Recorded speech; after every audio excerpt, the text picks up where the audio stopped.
सहज ही अपनी ओर हम चले वतन की ओर। ஓம் சாந்தி. 21/12/1978 அவ்யக்த பாப்தாதா மதுபன். வாணியின் தலைப்பு: ஒவ்வொரு கல்பத்தின் மிக நெருக்கமான ஆத்மாக்களின் ரூபம், ரேகை மற்றும் வேலை. இன்று பாப்தாதா அமிர்த வேளையில் குழந்தைகளுடன் இனிய சந்திப்பை செய்து கொண்டே நாலாபுறங்களிலும் உள்ள குழந்தைகளை பார்த்து ஒரு விசேஷ விஷயத்தின் மேல் அவர்களுக்குள் ஆன்மீக உரையாடல் செய்து கொண்டிருந்தார்கள். எந்த விஷயத்தின் மேல்? ஒவ்வொரு குழந்தையின் தெய்வீக ஜென்மத்தின் ரூபம், ரேகை மற்றும் ஜென்மத்தின் நேரத்தை பார்த்து கொண்டிருந்தோம்.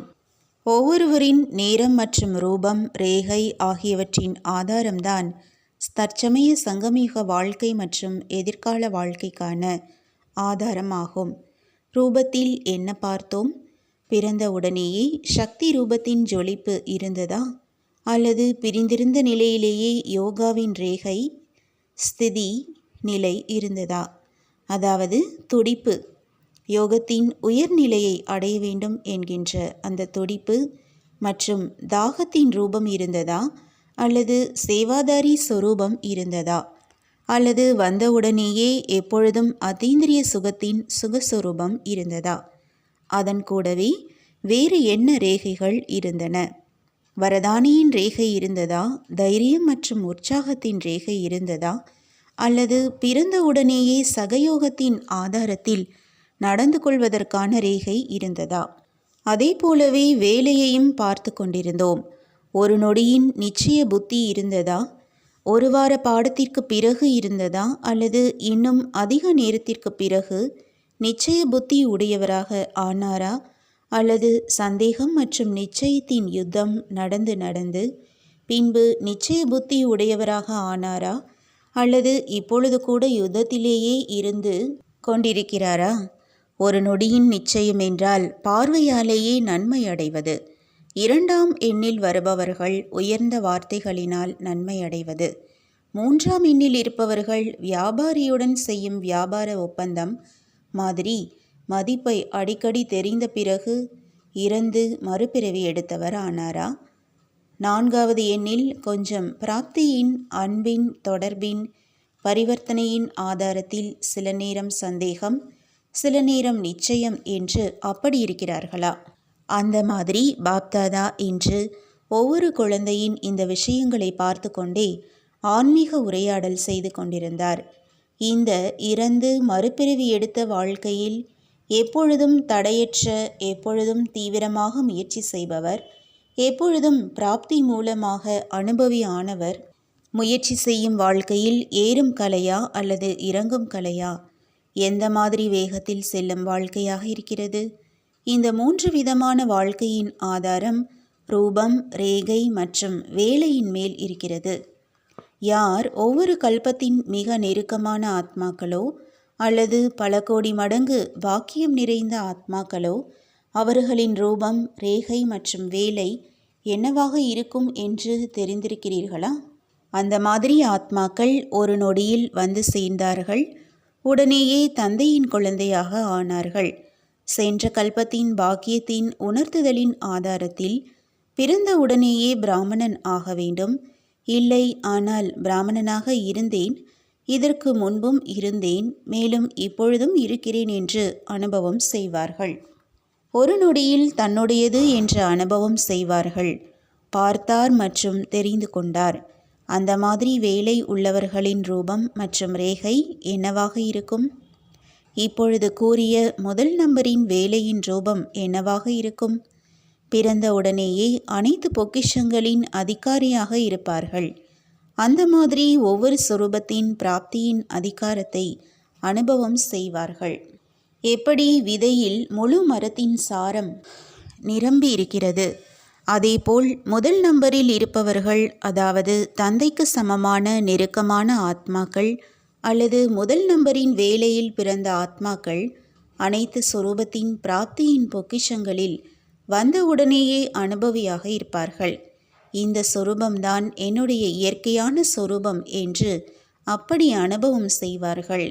சுகத்தின் அனுபவம் இருக்கிறது, அமைதியின் அனுபவம் இல்லை, அல்லது சாந்தியின் அனுபவம் இருக்கிறது, சுகத்தின் அனுபவம் இல்லை, சக்தியின் அனுபவம் இல்லை என்று முதல் நம்பரின் வேலையின் அனுபவமாக இருக்காது.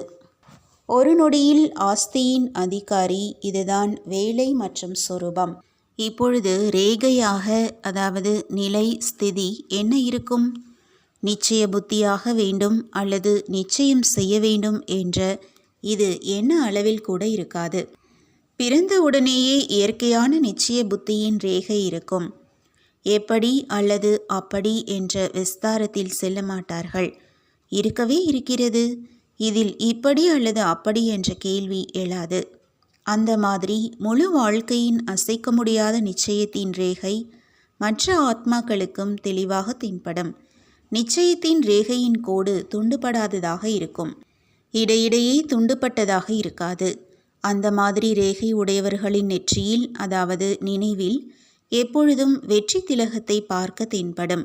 அந்த மாதிரி ரேகை உள்ளவர்கள் எப்படி பிராமணர்களின் எதிர்கால ரூபமான ஸ்ரீகிருஷ்ணர் பிறக்கும் பொழுதே கிரீடம் அணிந்தவராக காண்பித்திருக்கிறார்கள், அதேபோல் ஜென்மம் எடுத்த உடனேயே சேவையின் பொறுப்பிற்கான கிரீடம் அணிந்தவராக இருப்பார்.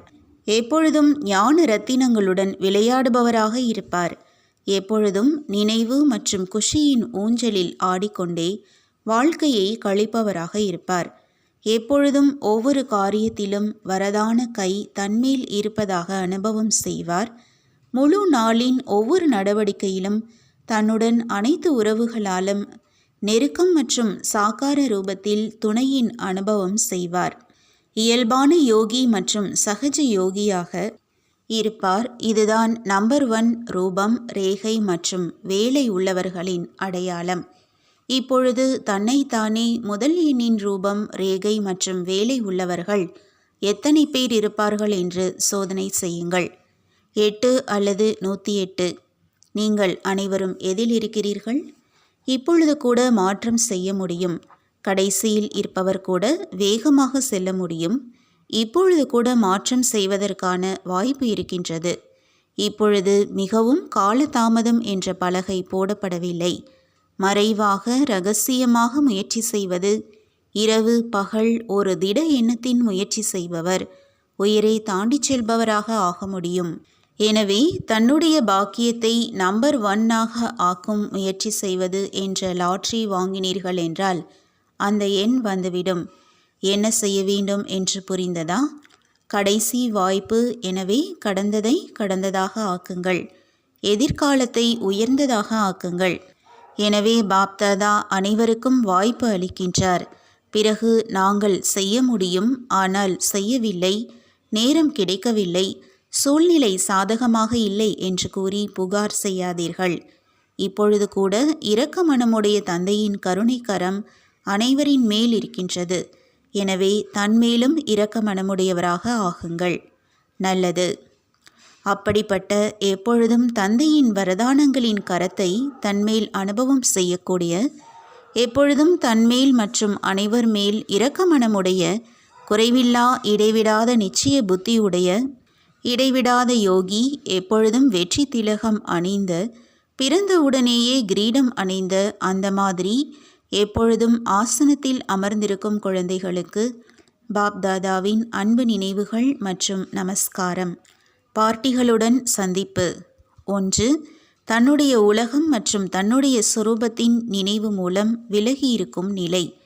தன்னுடைய உண்மையான சொரூபம் மற்றும் தன்னுடைய உலகத்தின் நிலை எப்பொழுதும் நினைவிருக்கின்றதா? நிராகார உலகம் மற்றும் நிராகார ரூபம் இரண்டின் நினைவானது இந்த பழைய உலகத்தில் இருந்தாலும் எப்பொழுதும் விலகி இருப்பவராக மற்றும் அன்பானவராக ஆக்கிவிடுகிறது. இந்த உலகத்தைச் சேர்ந்தவரே இல்லை, நிராகார உலகத்தில் வசிப்பவராகவே இருக்கின்றார். இங்கு சேவைக்காக அவதரித்து இருக்கின்றார். அப்படி யார் அவதாரமாக இருப்பாரோ அவர்களுக்கு என்ன நினைவு இருக்கும்? எந்த காரியத்திற்காக அவதாரம் எடுத்தார்களோ அதே காரியம் நினைவிருக்கும் இல்லையா? அவதாரம் அவதரிப்பதே தர்மத்தின் ஸ்தாபனைக்காகத்தான் என்றால் நீங்கள் அனைவரும் அவதரித்தவர்கள், அதாவது அவதாரம் என்றால் என்ன நினைவிருக்கிறது? தர்ம ஸ்தாபனை செய்யும் காரியம்தான் நினைவிருக்கிறது. தானே தர்மாத்மா ஆகி தர்ம ஸ்தாபனை செய்யும் காரியத்தில் எப்பொழுதும் இருக்கக்கூடியவர் என்றால் சக்தி அவதாரம் ஆகிவிட்டீர்கள் இல்லையா? ஒவ்வொரு சக்தியும் அவதாரம் ஆவீர்கள். பாண்டவர்களும் சக்தி ரூபமாகும். ஒரு சர்வசக்திவான் இருக்கின்றார், மற்ற அனைவரும் சக்திகள். அப்படி அனைவரும் சக்தியின் அவதாரங்கள். இந்த நினைவு மட்டும் இருந்தால் கூட எவ்வளவு இனிமையான வாழ்க்கையின் அனுபவம் செய்வீர்கள். நான் இந்த மரண உலகத்தை சேர்ந்தவன் இல்லை, ஆனால் அவதாரம் ஆவேன் என்ற இந்த சிறிய விஷயம் மட்டும் நினைவிருந்தால் கூட விலகியவர்கள் ஆகிவிடுவீர்கள். ஒருவேளை தன்னை அவதாரம் என்று நினைக்காமல் குடும்பஸ்தன் என்று நினைத்தீர்கள் என்றால் குடும்பஸ்தனின் வண்டி சேற்றில் மாட்டிக்கொண்டிருக்கும். குடும்பஸ்தன் இருப்பதே சுமையான நிலையில், ஆனால் அவதாரம் முற்றிலும் லேசான நிலை. அவர் மாட்டிக்கொண்டிருக்கிறார், இவரோ முற்றிலும் விலகியிருப்பவர். சில நேரம் அவதாரம், சில நேரம் குடும்பஸ்தன் என்ற இந்த சக்கரம் ஒருவேளை சுற்றி கொண்டே இருக்கிறது என்றால் சங்கம யுகத்து உயர்ந்த வாழ்க்கையின் மங்களமான சுகத்தின் வாழ்க்கை சில நேரம் அனுபவமாகும், எப்பொழுதும் ஆகாது. அந்த மாதிரி சுகமான நாட்கள் மீண்டும் ஒரு பொழுதும் வராது. சங்கம யுகத்து ஒவ்வொரு நாளும் மிக பிரியமானது என்றால் அந்த மாதிரி பிரியமான நாளின் மங்களமான நேரத்தை எப்படி கழித்து கொண்டிருக்கிறீர்கள்? விலை மதிப்பற்ற முறையில் கழித்து கொண்டிருக்கிறீர்களா அல்லது சாதாரண முறையிலா? ஒவ்வொரு வினாடிக்கும் மதிப்பு இருக்கிறது, அதை தெரிந்திருக்கிறீர்களா? 5000 வருடங்களின் உயர்ந்த பிராப்திக்கான ஆதாரம் இந்த குறைந்த நேரம் தான். அப்படி விலை மதிக்க முடியாத நேரத்தை விலை மதிக்க முடியாத முறையில் உபயோகிக்க வேண்டும் இல்லையா? சாதாரண முறையில் கழிப்பது என்றால் இரத்தினத்தின் மதிப்பை கல்லுக்கு சமமாக ஆக்குவது. ஒருவேளை நேரத்தை வீணாக இழக்கிறீர்கள் என்றால் இரத்தினத்தை கல்லுக்கு சமமாக உபயோகிக்கிறீர்கள். நேரத்திற்கு மதிப்பு வைப்பது என்றால் தன்னுடைய மதிப்பை வைப்பது. நேரத்தை தெரிந்திருக்கிறீர்கள், ஆனால் தெரிந்த சொரூபமாகி நடக்க வேண்டும் என்ற இந்த கவனம் வேண்டும். இந்த சங்கம யுகத்தின் ஒரு வினாடி கூட என்ன செய்ய முடியாது? ஒரு வினாடியில் இங்கிருந்து 4 உலகங்களின் அனுபவத்தை செய்து வர முடியும். அந்த மாதிரி அனுபவியா? சின்ன சின்ன விஷயங்களில் நேரம் வீணாகிவிடவில்லையே. இப்பொழுது உயரம் தாண்டி செல்லுங்கள். இப்பொழுது மெதுவாக செல்லும் நேரம் முடிவடைந்தது. குழந்தை பருவம் குறும்பு காரியங்கள் செய்வதாக இருக்கும். குழந்தை பருவத்தின் குறும்பு காரியம் அனைவருக்கும் பிடிக்கும். பெரியவராகி மதிப்போடு நடந்தீர்கள் என்றால் பிடிக்கும். அப்படி குழந்தை பருவம் கடந்துவிட்டது, வயோதிக நிலை வரை வந்தடைந்து விட்டீர்கள். இப்பொழுது இந்த குறும்பு காரியம் செய்வது அழகே இல்லை. வயோதிக நிலையில் ஒரே ஒரு காரியம் மட்டும்தான் இருக்கிறது, தந்தையின் நினைவு மற்றும் சேவை. தூங்கினாலும் கூட நினைவு மற்றும் சேவை. இதைத்தான் வயோதிக நிலை என்று சொல்வது. இப்பொழுது கூட ஒருவேளை குழந்தை பருவத்தின் விஷயங்கள், குழந்தை பருவத்தின் சம்ஸ்காரம் இருக்கிறது என்றால் அதற்கு முடிவு கட்டுங்கள். பந்தனம் இருக்கிறது, என்ன செய்வேன், எப்படி செய்வேன் என்ற இவை அனைத்தும் குழந்தை பருவத்தின் சினுங்கல்கள். இப்பொழுது இந்த நாட்கள் முடிவடைந்து விட்டன. 3 காலத்தையும் தெரிந்தவர் தன்னை தெரிந்து கொள்ள முடியாதா? என்ன செய்வது என்று எப்படி கூறுவீர்கள்? இப்பொழுது இந்த நேரத்தை இழக்காதீர்கள். ஆகத்தான் வேண்டும், விரும்புகிறோம் ஆனால் செய்ய முடிவதில்லை என்ற இந்த குழந்தை பருவத்தின் விஷயங்களின் விளையாட்டை முடிவு கட்டுங்கள். இதற்கு இப்பொழுது முடிவு விழா கொண்டாடுங்கள். நல்லது. 2. ட்ரஸ்டி என்று புரிந்து கொள்வதினால் சக்தி நிறைந்த நிலையின் அனுபவம். அனைவரும் எப்பொழுதும் தன்னை ட்ரஸ்டி என்று புரிந்து கொண்டு நடந்து கொள்கிறீர்களா? ட்ரஸ்டி என்றால் எப்பொழுதும் லேசானவர், குடும்பஸ்தன் என்றால் எப்பொழுதும் சுமையுடையவர். குடும்பஸ்தனாக இருந்தீர்கள் என்றால் இறங்கும் கலையில் செல்வீர்கள். ட்ரஸ்டியாக இருந்தீர்கள் என்றால் ஏறும் கலையில் செல்வீர்கள். ட்ரஸ்டி எப்பொழுதும் கவலையில்லா மகாராஜாவாக இருப்பார், அதாவது கவலையிலிருந்து விடுபட்டவராக இருப்பார். நான் மாஸ்டர் சர்வசக்திவான் என்று அவருக்கு ஆன்மீக பெருமிதம் இருக்கும். எப்படிப்பட்ட சூழ்நிலையாக இருந்தாலும் ஆனால் அவர் லேசாக இருப்பார், எப்பொழுதும் விலகியவராக இருப்பார்.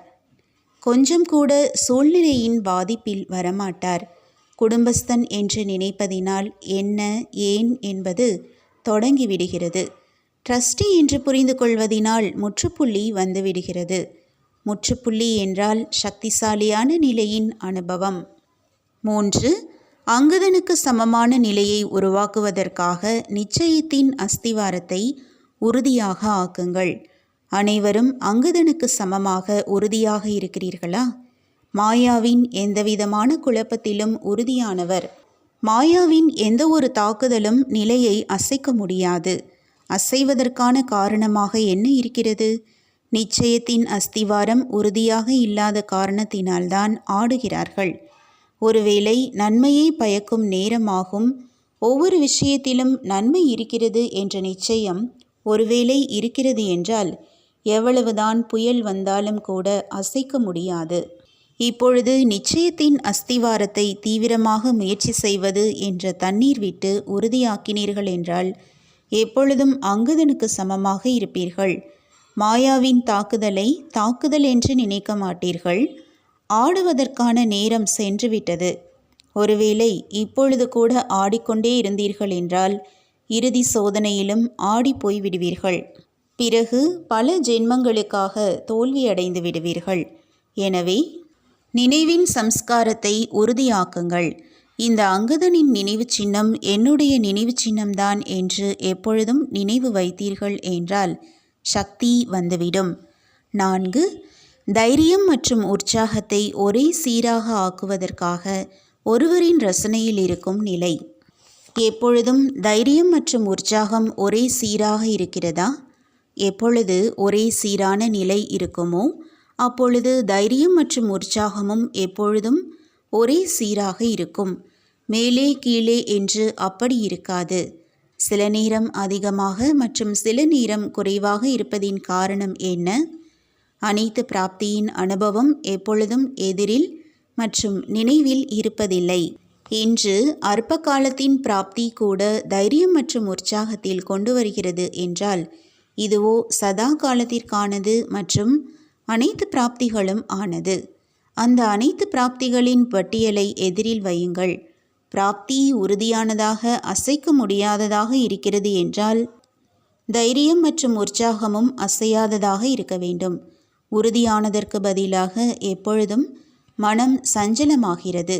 நிலை சஞ்சலத்தில் வருகிறது என்றால் இந்த சஞ்சலத்தின் சம்ஸ்காரம் யாரிடம் இருக்கும்? இப்பொழுதோ உலகில் நீங்கள் ஆத்மாக்கள் அனைவரையும் விட பெரியவர்கள், அனுபவிகள். பிறகு சஞ்சலம் ஏன் வருகிறது? எப்பொழுதும் தந்தை மற்றும் பிராப்தியை எதிரில் வைப்பதினால் ஆடாத, அதாவது ஒரே சீரான நிலை உருவாகிவிடும். அனைத்து தடைகளும் அழிந்துவிடும். பிறந்த உடனேயே வெற்றி திலகம் இடப்பட்டிருக்கிறது, அது அழிந்துவிடக்கூடாது என்ற கவனம் மட்டும் வைக்க வேண்டும். எப்பொழுதும் புதிய ஊக்கம், புதிய உற்சாகம் மற்றும் புதிய திட்டம் இருக்க வேண்டும். குறைந்த செலவு மற்றும் வெற்றி அதிகமாக இருக்கிற மாதிரி சேவையின் திட்டத்தை உருவாக்குங்கள். இப்பொழுது சேவைக்கான மிகுந்த வாய்ப்பு இருக்கிறது, அதை நிறைவேற்றுங்கள். ஒவ்வொரு நிகழ்ச்சியிலும் விசேஷம் மற்றும் புதுமை அவசியம் இருக்கட்டும். அனைவருக்கும் அனுபவம் செய்விக்கும் திட்டத்தை உருவாக்குங்கள். நல்லது. டீச்சர்களோ தந்தைக்கு சமமானவர்கள் இல்லையா? எப்படி தந்தை ஆசிரியராக இருக்கிறார் என்றால் அதேபோல் நீங்களும் ஆசிரியர்கள். எனவே சமநிலை ஆகிவிட்டது இல்லையா? அப்படி சமமானவர்களை என்னவென்று கூறுவது? நண்பன். டீச்சர்களும் பாப்தாதாவிற்கு நண்பர்கள். இந்த நட்பின் உறவு கூட நினைவிருந்தால் சகஜயோகி ஆகிவிடுவீர்கள். நட்பின் உறவு மிக நெருக்கமான உறவு ஆகும். நண்பர்கள் அவர்களுக்குள் எவ்வளவு மறைக்காமல் இருப்பார்களோ அந்த அளவு தன்னுடைய தாய் தந்தையிடமும் இருப்பதில்லை. நண்பனின் உறவு நினைவிருக்கிறது என்றால் உன்னோடுதான் சாப்பிடுவேன், உன்னோடுதான் அமர்வேன், உன்னோடுதான் விளையாடுவேன் என்ற இந்த பயிற்சி சுலபமாகிவிடும். அப்படி அனைத்து நண்பர்களுக்கும் வாழ்த்துக்கள். பஞ்சாப் மற்றும் டில்லி இரண்டின் ஆசிரியர்கள் என்றால் இருவர்களும் சகோதரன் சகோதரி ஆகிவிட்டீர்கள். டில்லி சகோதரன், பஞ்சாப் சகோதரி. பஞ்சாப் கூட டெல்லியிலிருந்து தான் உருவானது இல்லையா? நல்லது. ஓம் சாந்தி. வரதானம்: பார்வையாளர் நிலையில் நிலைத்திருந்து சூழ்நிலைகளின் விளையாட்டை பார்க்கக்கூடிய திருப்தியான ஆத்மா ஆகுங்கள். எப்படிப்பட்ட அசைக்கக்கூடிய சூழ்நிலையாக இருந்தாலும் ஆனால் பார்வையாளர் நிலையில் நிலைத்துவிட்டீர்கள் என்றால் உண்மை இல்லை, பொம்மலாட்டம் நடப்பது போல் அனுபவம் செய்வீர்கள். தன்னுடைய மரியாதையிலிருந்து கொண்டே விளையாட்டை பாருங்கள். சங்கம யுகத்தின் உயர்ந்த மரியாதை திருப்தியான ஆத்மா ஆவது மற்றும் திருப்தியாக இருப்பது. இந்த மரியாதையில் இருப்பவர் ஒருபொழுதும் தொந்தரவு அடைய முடியாது. சங்கம யுகத்தில் பாப்தாதாவின் விசேஷமான பரிசு திருப்தியாகும். ஸ்லோகன்: மனதின் குஷி முகத்தில் தெளிவாக தென்படுகிற மாதிரி குஷி நிறைந்தவர் ஆகுங்கள். ஓம் சாந்தி. तुम बच्चों को तो सर्विस करनी है, जो बाबा कहते हैं सबको ये बताओ कि देखो तुम्हारा एम एंड ऑब्जेक्ट ये है, एक गीता है बढ़िया, ये राजयोग है ना बच्चे। कैसे है राजयोग? बिल्कुल सहज है कि बाप को याद करो तो ये वैसा मिलेगा तुमको। ओम शांति।